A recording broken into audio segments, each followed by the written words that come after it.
Welcome to the Learning Pines YouTube. We hope this video helps. You start by verifying the essentials: Azure subscription and a resource group with contributor rights, plus Magnus Latch CLI installed. Next, log in using as login so your local session can provision resources.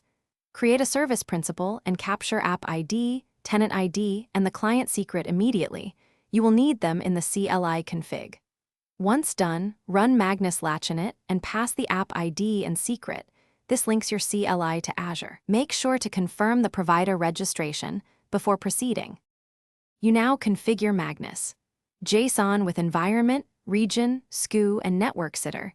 Specify the authentication flow and callback URLs so Azure can redirect correctly. Deploy with Magnus Latch. Deploy env production confirm and watch the deployment output. If something stalls, tail logs using Magnus logs tail to isolate the failing step. Once resources exist, assign the managed identity to the key vault and grant secret. Get /list permissions so the latch can retrieve credentials securely. You finish by executing a complete end-to-end authentication test. Request an access token, verify scopes and claims, and confirm resource access. If the test fails, inspect redirect URIs in the Azure AD app and validate the service principal secret has not expired. Mismatch here is the most frequent cause.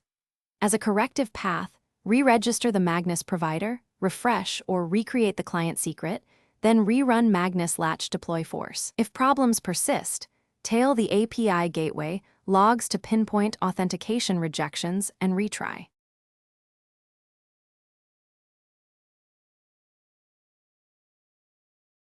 Thanks for watching.